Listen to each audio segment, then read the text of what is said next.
Thank you.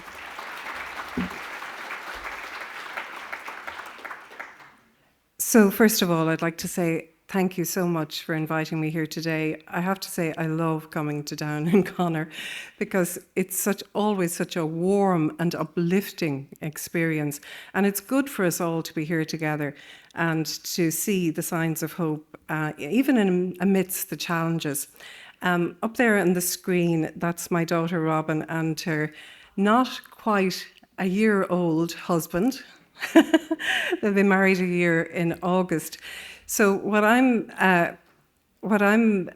here to do today is to kind of talk about, as Father Eugene said, the changing marriage landscape in both parts of our island, and to see are there any opportunities there for evangelization and encounter. And I have to give credit where credit is due, because a few years ago, a researcher with the Iona Institute was the first to spot this trend, and that's Dr. Angelo Bottoni. Because we had been aware that Catholic marriages were dropping in number, but something was kind of masking kind of what was happening, and that has to do with the way that marriages are counted in the Republic. There's this big category called other denominations, and until Angelo started digging into it, into other providers of marriage other than outside of the Christian denominations, it wasn't really realised that most of what people understand as denominations did not fit these groups at all. Most of them are only 15 years old or less, and they have a pretty eclectic set of marriage and spiritual beliefs. We'll come to more of that later. So the headline really is that how much Catholic marriages in terms of numbers have dropped in the Republic, and I'll come to Northern Ireland in a moment. So nearly a quarter of ceremonies are now what you might call broadly New Age, and I'll dig into and explain why I chose that term later. And there's a slower decline in Northern Ireland, but it's actually very interesting what's happening there. And it's a sign of things to come, I think. The changing times where I come from were illustrated by an anecdote which is told me by the administrator of our local parish, Father Joe Mullen, who was ordained 40 years ago, and he worked as a chaplain in a school, but on the weekends he helped out in a parish called Our Lady of the Wayside in Kilternan. And it's one of the prettiest churches in Ireland. It's a blue and white timbered church. And when he was first ordained, you hadn't a hope of getting married there unless you booked 2 or 3 years in advance. Every Saturday and Sunday was booked out. And so he helped out a lot at weddings. Now, you mightn't say that was a sign of health, because people choosing a pretty church, which made a nice backdrop for weddings, actually annoyed the heck out of the parish clergy. But he was back there recently, and he told me, just out of interest, he took up the marriage register in the parish, and there had only been 4 marriages that year. That was up until about, I think, April, and there had only been 14 the previous. And this is in the previous year, and this is in comparison to literally dozens, chock-a-block weddings when he was first ordained. And he said it really brought it home to him. Just how rapid the change had been. So you're all familiar with this saying, and I have to give you a little warning. There are a lot of statistics ahead, but I do hope to tell no lies. And I think it's kind of funny that a saying about lies, Mark Twain actually attributed this to Benjamin Disraeli, but apparently he never said it. So it fits, kind of. I know also the statistics can quickly become boring, so maybe think about the young and not so young people in your lives as we're flipping through them, and just maybe see, does it fit with your experience in your parish, in your community, in your part of the world? So just to situate this in a broader context, marriage rates internationally are dropping. This is a broad context. And marriage as a whole, forget about Catholic marriage, the rates of marriage are dropping and people are getting older.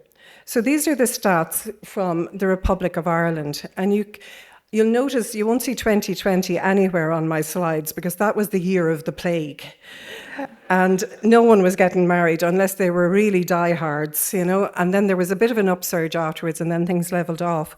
But you can see the trend that's actually happening. And I was on a programme in BBC Northern Ireland discussing the demographic crisis, the drop in population. And there was a researcher, Dr. Alice Evans, who looks at what's called the great gender divide, the way that men and women are basically going in different directions politically and ideologically.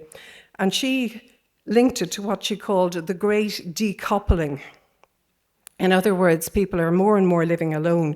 Now, we haven't reached Scandinavian rates, but she said this is nothing to celebrate. And she was speaking from a completely secular perspective. She said what looks like a great liberation is actually a lot of guys alienated and disconnected from their communities without much to live for, living in small living spaces. So she said it's not, kind of a great liberation. And she said it's something we really need to look at. So, interestingly, the Northern Irish stats look almost identical in terms of the rates. They're dropping, and this is part of an international trend. And then if we look at the age on marriage, you're still winning. The average groom and bride in Northern Ireland is 2 years younger than they are in the Republic, but they're still well into their 30s. And this has implications for all sorts of things, for the amount of I know people have children long before they're married now, for the amount of children they're likely to have, but also for the stability of society. It takes so long for people to actually decide to fully commit. And of course, as we know, cohabitation rates are rising as well. So in the Republic of Ireland, you have 3 options if you want to get married. There's a civil ceremony, which is what we used to call registry office. And of course, you can have that outside a registry office now. A kind of a bare bones secular ceremony where you're married in the eyes of the state. Then there are religious ceremonies, and the Catholic Church is still the biggest provider. And then there are secular ceremonies, which in practice are all funneled through the Humanist Association. And that's a little bit different to the North, and I'll come to that in a moment. And they're all valid and binding under Irish law, provided that you have you fulfill the requirements of the law and you have a registered solemnizer. But the definition of religion for the purpose of conducting religious marriage ceremonies is very broad. The single biggest provider of religious marriages outside the Catholic Church is an outfit called the Spiritualist Union of Ireland. And if you have time later, don't you dare take out your phones now. You should Google the founder, Tom Colton, and he's a highly interesting individual. But because this is being recorded, that is all I will say. So the Spiritualist Union of Ireland, these are the aims: to promote spiritualism as a religion in Ireland and facilitate both the personal and spiritual development of its members in spirituality, general mediumship, spiritual healing, and all other aspects of holistic and spiritual environment. So yes, they are those kind of spiritualists, the kind that believe that communicating with the dead is not only possible but desirable. And when they started off as wedding solemnizers, they had as one of their little perks was they would offer to call in dead relatives at the wedding ceremony. But they discovered there wasn't a massive demand for this. And so they rapidly switched tracks, and they cater now to what you might call the spiritual but not religious group. And they basically will do whatever you want within the law for your wedding ceremony. And I'm not suggesting that people are going to the Spiritualist Union because they want to communicate with the spirits of the dead or they're interested in any shape or form with the occult, but it does show a certain... my mental picture is somebody Googles spiritual but not religious weddings, and the first thing that comes up on the algorithm is the Spiritualist Union. That's what I think is going on. There's another newer group called Entheos, and it was founded by Karen Dempsey, excuse me. And she's on Insta. You can look her up. She's called the Bald Priestess. And she founded her group in 2020 during the lockdown and submitted it to the Office of the Registrar General as an inclusive non-denominational religion. They now have 65 celebrants and getting more by the day. And they carried out roughly 2.5 times more weddings in the Republic than the Church of Ireland did in 2023. And they're growing all the time, and they're here in the north as well. And if you want to be a celebrant with Entheos, you have to commit to challenging heteronormativity, racism, and homophobia. No problem with the latter two, but heteronormativity is, another word for saying that people were created male and female. It's the foundation of what we believe about marriage, and that it's part of God's plan that they should marry each other and that they should be like an image of the Trinity. Now, I did call these New Age weddings, and none of the organisations would call themselves New Age, but I was following a scholar called Margaretha Löw, who wrote a book about the New Age movements. And she said the reason she went for that is because there's such a broad range of beliefs, everything from paganism to witchcraft, in these organisations that provide wedding celebrants. So she said, and I think she also, with her tongue slightly in her cheek, said she wanted to call it subjective life spiritualities, but she couldn't see that racing off the bookshelves into people's, shopping bags. But that idea of the subjective life spirituality is a really good one. And she contrasts it with what she calls life as religion. And Catholicism is the archetypal life as religion paradigm, because authority is embedded in a hierarchical structure. There are teachings.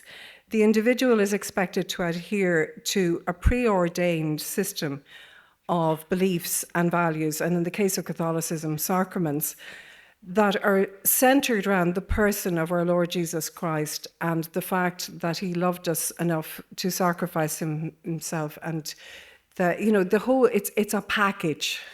You're entering in, when you get a little baby baptized, that child is entering into a 2,000-year-old tradition, and you are entering something.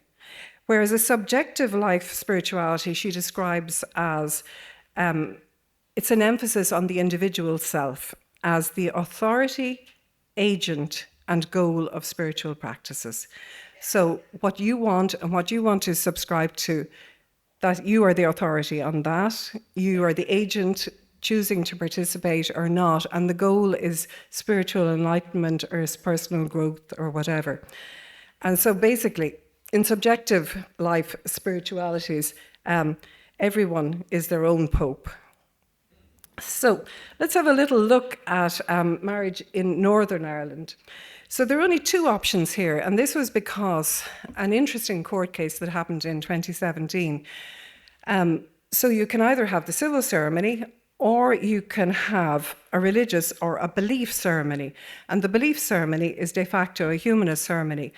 And it's these ones, it's the belief ceremonies that are growing enormously. So just to recap, in the Republic, even 30 years ago, if you had 10 young men and women wanting to marry each other, 9 of them would choose the Catholic Church. Now, only 3 of them will. But if you look in Northern Ireland, the majority of the other denominations are now humanist. So 1,091 out of 1,911 are humanist. So that is the growing sector. And that can look as if something very different is happening. But I'm going to explore it a little bit, and you see it's not quite as different as you might think that it is. So if you look at the characteristics of the New Age, bracketing that, I'm putting it deliberately in air quotes, it's individualism, it's eclecticism, you can pull anything from anywhere. There's no such thing as cultural appropriation when it comes to one of these marriage ceremonies. quite often nature focused, and it's bespoke. It's tailored to the couple. And the interesting thing is that this is also true of the kind of humanist ceremonies that are being provided in Northern Ireland. And I just picked this one from the humanist website in the UK, where it's a couple and they are getting married in Dunseverick. And of course, the irony is that it's associated with St. Patrick, and there's a St. Patrick's well there. But they didn't want to opt for a Catholic ceremony, so they went to the National Trust and got permission to hold the wedding ceremony there. And the little picture that you can see is a ceremony called hand fasting, which is where you tie ribbons or cords, and the colours symbolise various different things. And I'll give a mark to the humanists because they admit that while it is often seen as an ancient or pre-Christian ceremony, what we know about it mostly comes from Sir Walter Scott in the 19th century and a novel that he wrote called The Monastery. But it's interesting how the hunger for ritual, and the humanist ceremonies provide all sorts of rituals.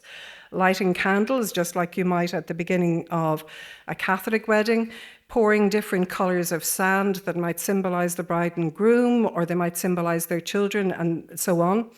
And they look really pretty in these glass containers with these different, the mingling of the lives and so on. But there's still a huge hunger for religion. And as Father Eugene mentioned, they can be quite eclectic. On the website, there's one which involves ponies and piglets and an escape room.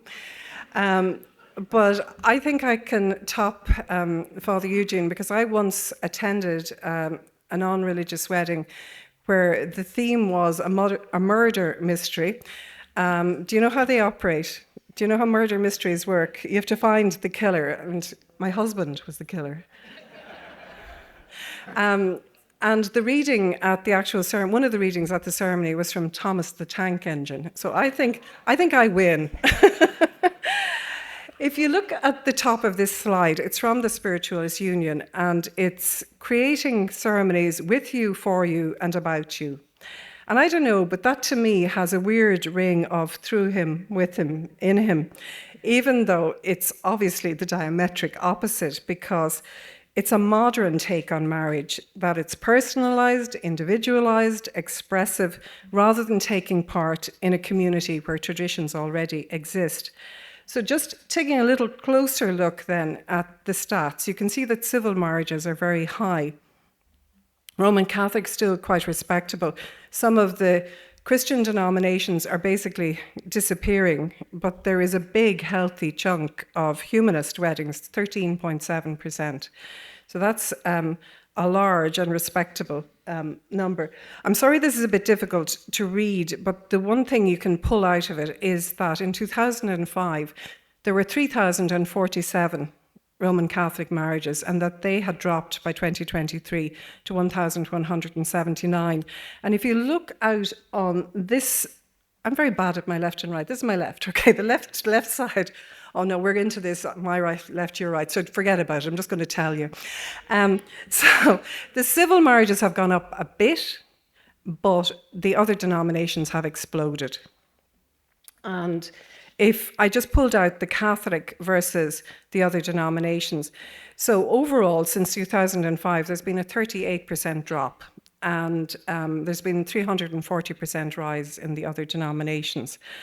And I think that this is where the lies, damn lies and statistics could happen, because I'm not saying that everybody who might once have got married in a Catholic church is now getting married in a humanist ceremony. In fact, there's a researcher here in the north, and she said it's much more likely to be Protestants. And I said, what's your evidence? And she said, I don't have any. But unfortunately, NISRA, who are wonderful and very, very helpful, the people who do the statistics here in the north, they don't actually take the religious denomination. They only count what you got married in. Do you know what I mean? They only, whether you got married in a Catholic or, a spiritualist union or whatever, they don't count where you were coming from or are you anything. So we actually don't really know the breakdown. But this is just the other denominations. And you can see there are a lot of very small evangelical churches here. And I pulled out the ones that would, in the Republic, would come under, spiritual but not religious. And you can see they're a very small part of it. But the humanist weddings are huge, absolutely huge. And all joking aside, secular humanists do have missionaries, and it's our culture. I think our culture is telling people all the time, you do you, whatever suits you, it's your day, you need, it's all, our culture is telling people that all the time.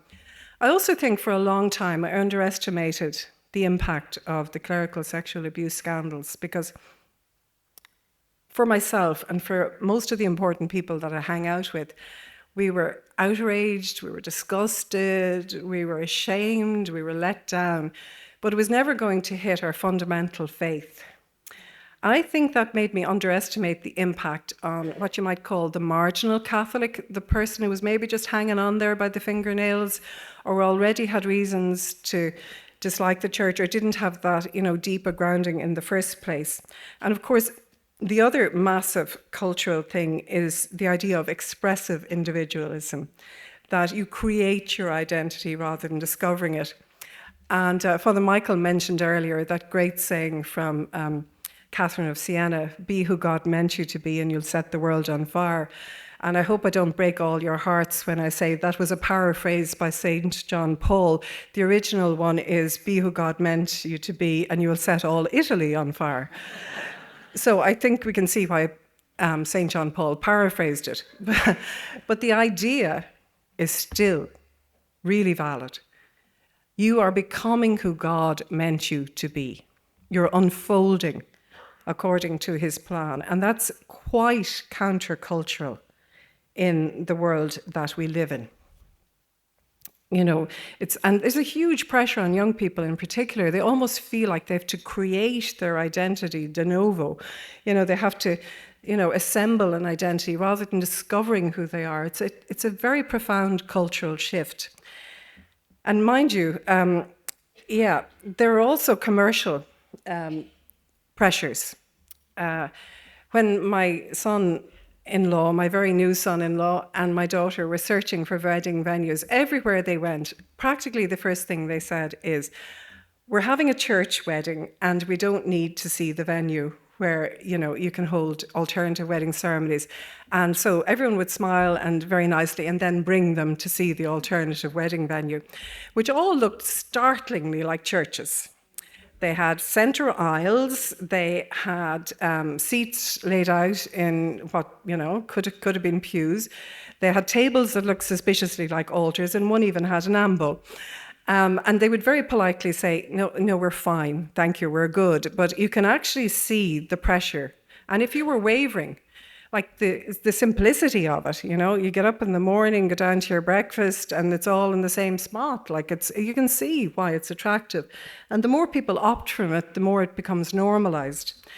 The celebrants make a very decent living out of it for what's basically, a day or a day and a half's work. Those figures are very small. So for a wedding, a celebrant makes between 500 and 1,500, funerals 300 to 500, and naming ceremonies 250 to 600.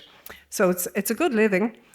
And then, of course, the people who provide training, which helpfully includes things like branding, marketing, and social media, and how to get your presence out there, they aren't shy about charging either.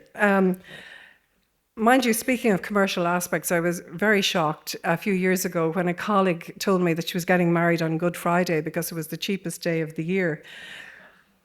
Now, whether you're, an atheist, Protestant dissenter, or Catholic, you don't normally make granny feast on Good Friday, but that's what they did anyway.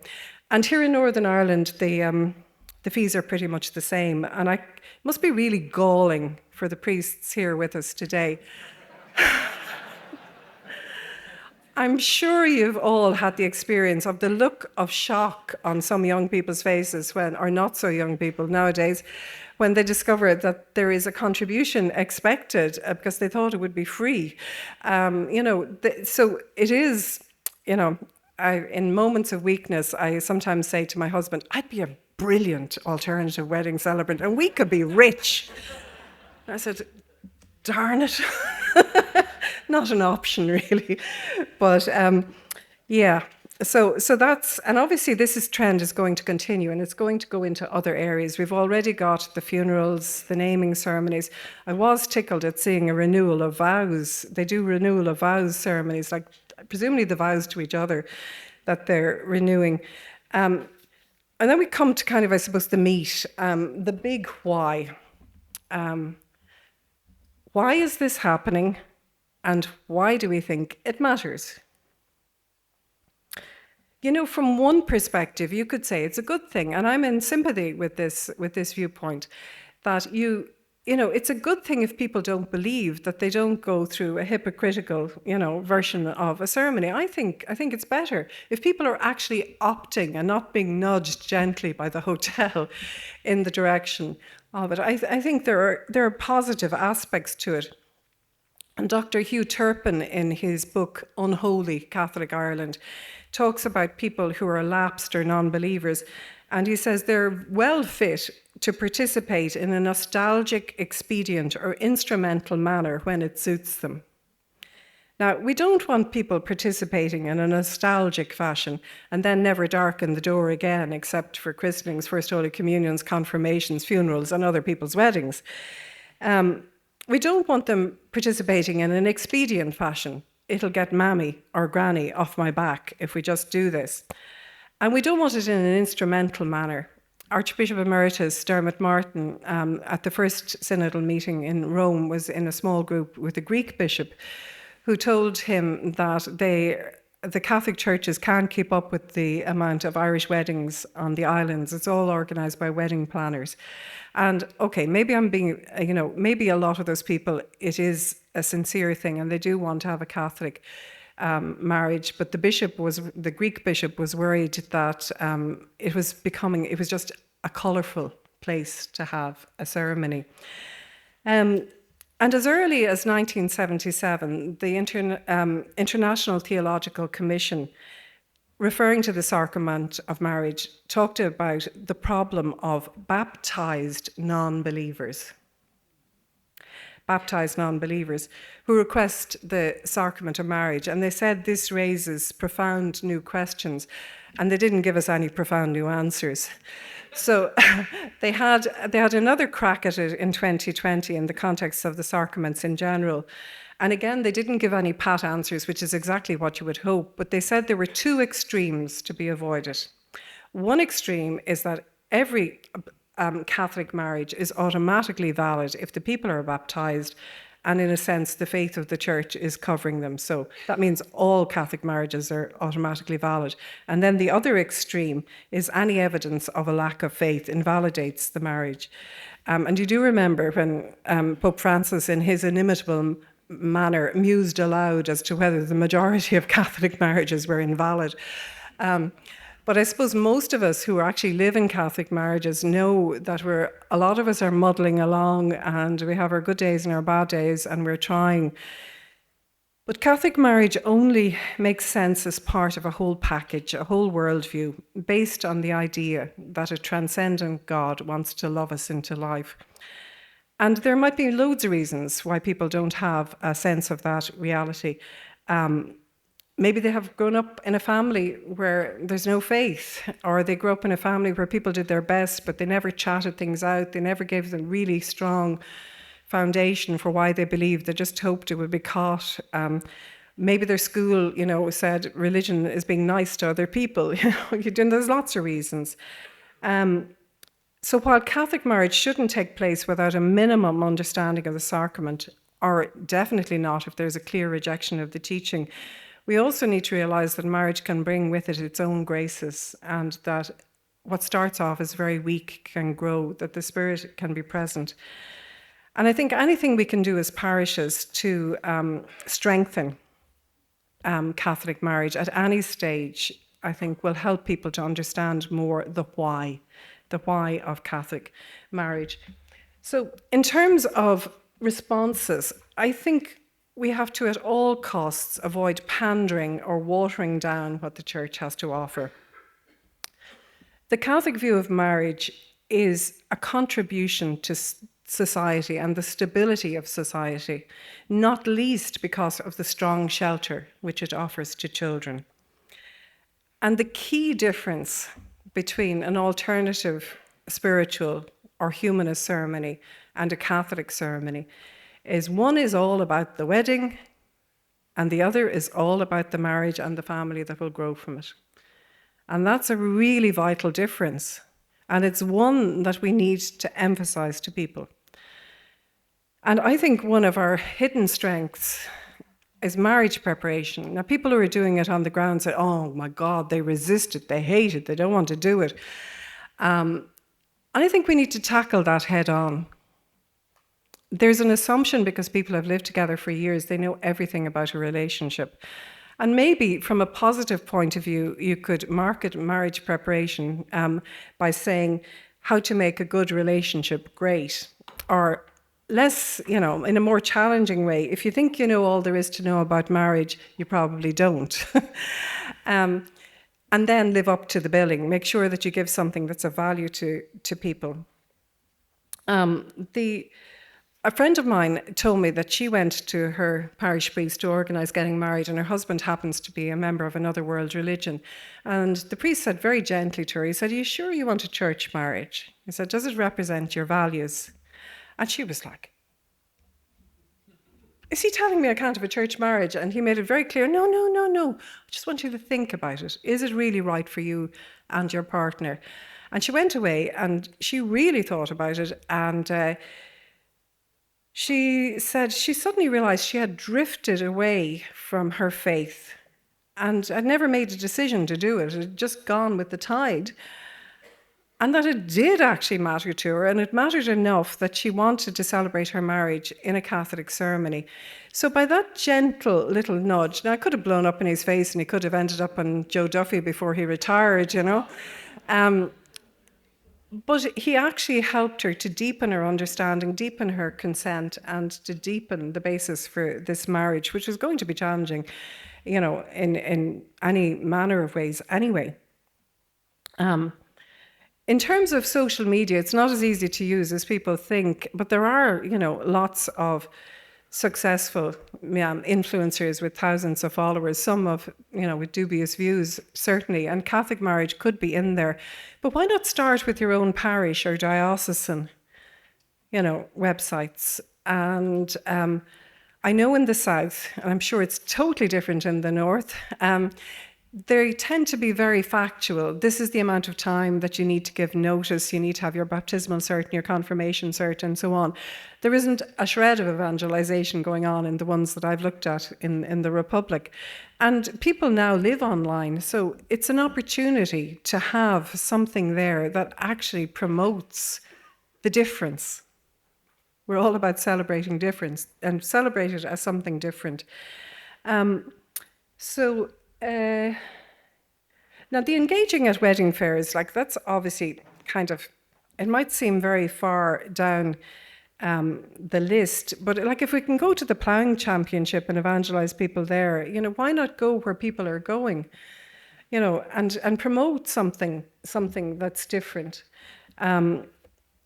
It's an opportunity to chat to people at a time when they're making a really serious decision and where they're getting wrapped up, as one friend of mine did, in the exact colour and placement of the bows on the back of the chair at the reception. Thank God that trend has gone.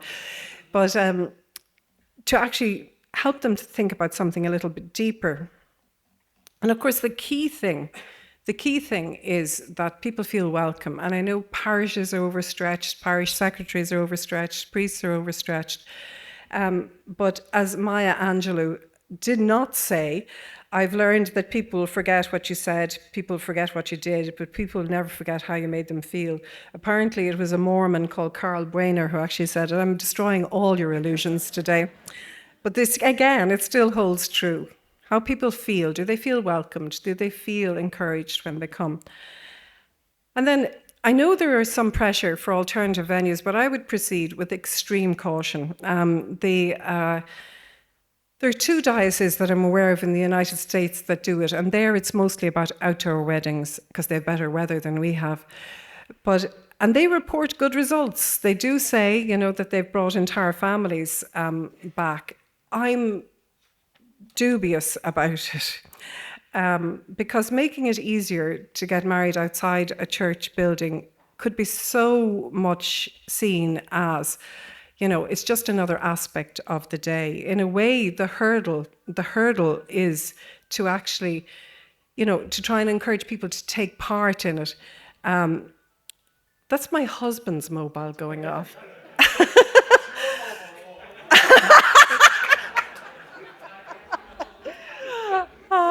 I remember being at a talk once and glaring at, there was round tables and glaring at one table because the bloody phone kept going off and going off.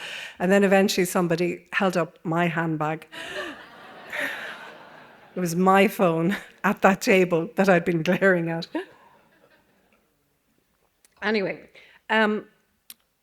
perhaps if somebody wanted to get married at a sacred site, an ancient monastery or something like that, it could be considered on a case-by-case basis, but I'd be very cautious about it. I think we should celebrate marriage in general, and I know people feel that there's certain sensitivities. You don't want people whose marriages have broken down or single parents or people to feel bad. But if we can't celebrate the goodness of marriage, we're not giving people things. And a lot of people aspire to that. Nobody, wakes up at the age of 5 and says, when I grow up, I want to have a broken marriage, So it's important to celebrate it, inviting people back for first anniversaries, 5th, 10th, 25th, and provide other things for the people who need it. And this is an aside, but I feel very strongly about it. I think a really neglected cohort in our church are people who are never married and never had children. They're often the backbone of the church. But how often do you hear them being acknowledged or their state in life being acknowledged and so on? So by doing something for one group doesn't excuse us for not doing something for another group. And we should also look at what's being taught in relationship and sexuality classes about marriage. And one day, where I hadn't been living dangerously for a while, I was in a relationship and sexuality class with 16-year-olds, and I decided just to put the word sex on the whiteboard. I don't know, a desire to die or something. And I said, let's just free associate. And they came up with some interesting things, but also some very good stuff like love and commitment or whatever. And I looked at it and I said, there's something missing from here, several somethings, and it took me about 10 minutes to get children out of them. They had no connection between sex and children, none. And I failed miserably to get marriage out of them. I had to supply them with that. And they were like, what's marriage got to do with sex? Because in their minds, sex is a recreational activity primarily. These are all young girls. And they were sort of saying, and they didn't even say that's a really old-fashioned idea. They were quite baffled that I was raising this odd word in the midst of it all. So, of course, guess what the following day's class was? What does marriage have to do with sex? But it's kind of sad, isn't it? Yeah. So Pope Francis spoke about accompaniment, about gradualism, about accompanying people. And Pope Leo has already addressed families in one of his typically short and really rich homilies in early June. And he says, this effort requires that special attention be paid to those families who, for various reasons, are spiritually most distant from us. Those who do not feel involved, claim they're uninterested or feel excluded from the usual activities, yet would still like to be part of a community in which they can grow and journey together with others. How many people today simply do not hear the invitation to encounter God? And he also says that young people who choose to cohabit may just really need someone to show them in a concrete way the value of sacramental grace and the strength that derives from it. And he has a beautiful phrase where he says we should all become fishers of families. And so It's a lovely phrase, I think, and that lay people have a particular role in this. And that's challenging for us, but we need to start small in our everyday conversations, and obviously in the big conversations. So if your adult son or daughter comes to you and says they're not choosing a Catholic marriage, rather than losing your reason, just saying, interesting. Can you explain to me why you think that's a good idea? And entering into a dialogue, because the more you kind of say, that's ridiculous, not that any of you would, the more alienated people are going to feel. But in a way, you wouldn't start from there, would you? Like, ideally, they would have been seeing all their lives examples of the goodness of Catholic marriage, and people would have been chatting to them about it, and so on. So my final two thoughts, the second last one is from Pope Leo. He said, it's not a matter of giving hasty answers to difficult questions, but of drawing close to people, listening to them, and trying to understand together with them how to face their difficulties. And this requires a readiness to be open when necessary to new ways of seeing things and different ways of acting, for each generation is different and has its own challenges, dreams, and questions. Yet amidst all these changes, Jesus Christ remains the same yesterday, today, and forever. Consequently, if we want to help families experience joyful paths of communion and be seeds of faith for one another, we must first cultivate and renew our own identity as believers.